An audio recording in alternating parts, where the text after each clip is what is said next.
Is the Sony RX0 Mark II a replacement to the GoPro? Let's find out. Hey everybody, welcome back to the vlog. Today we're doing a review on the Sony RX0 Mark II. I have had this camera for about a week now. I've done several different shoots with it.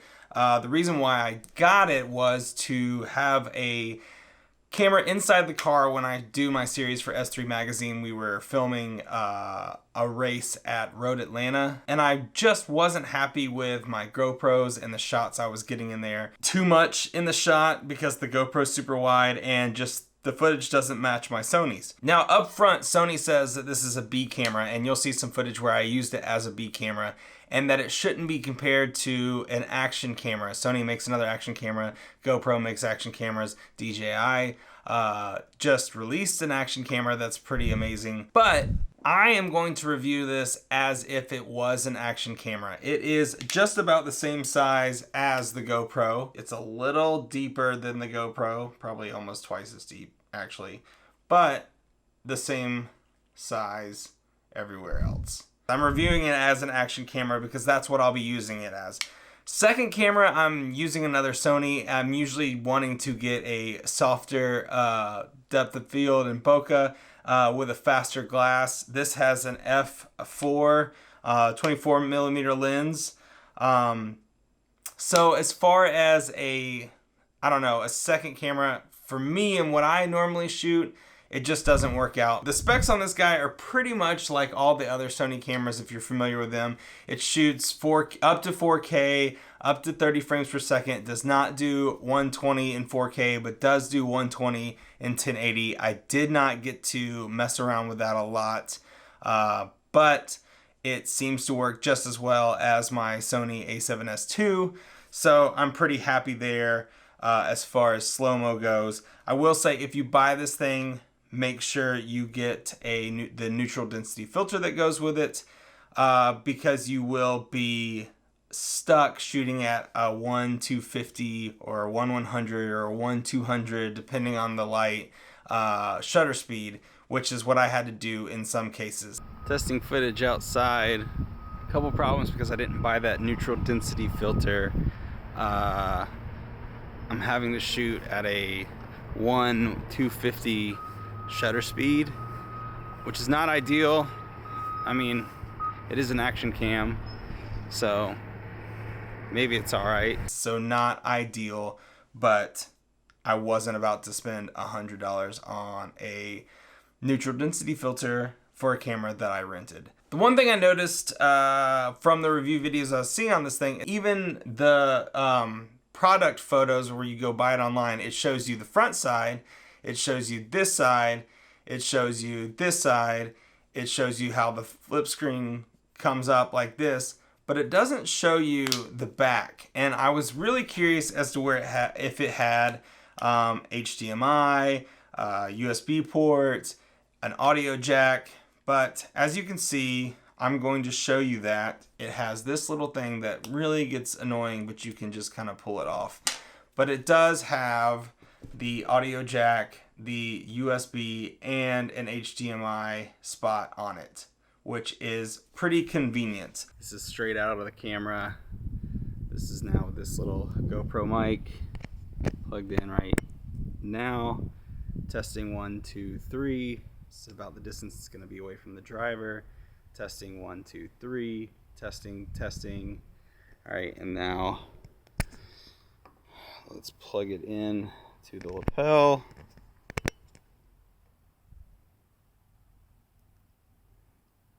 Testing. Testing 1, 2, 3. Testing lapel. I will say that the battery door opens here on the side, and then you've got this little blue click out like you do on most Sony things, and it runs off a battery like this, which this battery does not last a long time, right around an hour of non-stop recording, which I found out while having it in the car. I tried to hook up a cord to where it would be connected in the car and constantly charging, but it wanted to immediately send me into USB mode, and it was kind of hard to figure all that out on the fly while they were trying to race. As far as the shot, I love it. It matches all my other Sony footage, so that's terrific. It's definitely a 24mm lens, but unlike the GoPros and other action cameras, it has a 1-inch sensor, which I find very cool. Getting used to the lock focus. As soon as you hit record, whatever it's focused on, it stays locked on and doesn't move. That was a little hard to get used to at first, but I understand why they want to do it. They want it if it hits something or is jarred in any way, it helps it be completely shock resistant. It is a great vlogging camera, especially with the flip out screen, which is you know, a nice concept that most Sony users get upset about when it comes to vlogging. It will flip down this way, so you can kind of look up if you've got it at a high angle. You know, obviously it's in that position at all times, and then it will flip up and you can see yourself.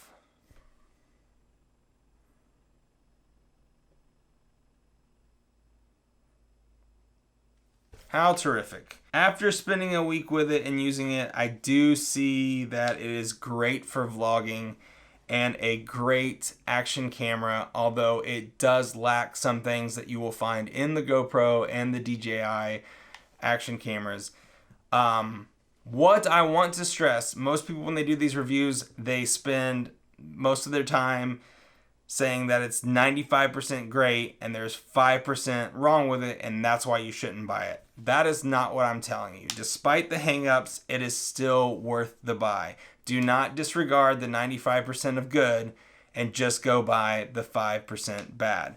Remember that they have created something awesome, and with everything, every camera, there will be different versions with more updates.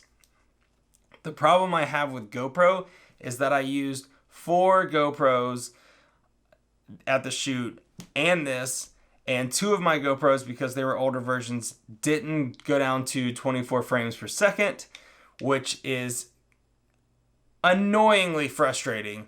Why do the GoPros not all match? I understand that some might only be 1080 and some might be 4K and some might be 2.7K, but they should all have the same frame rates. I should be able to shoot 24 in all 4 GoPros despite the year that they're made. So it was really great having this match not only the look of my Sonys, but the frame rate of my Sonys. So overall, a definite upgrade over the original RX0. Does it replace your GoPro? No. GoPro is still the action camera to beat, but you have to have it in just the right setting, just the right light, just the right moment. Whereas this, you have a little bit more control like you do a normal camera, and you can manipulate some things on the fly, which you cannot do with a GoPro. So would I purchase this camera? Yes, I would. I find it to be a terrific addition to my arsenal. And I would love to know your thoughts. If you've used it, please leave a comment below and tell me what you think. If you agree with me, don't agree with me, if there's something I left out, let me know in the comments. As always, make sure you hit the like button, the subscribe button, and leave a comment below and tell me how much you love this video or how much you hated it. Sorry for clicking this screen so much during the video.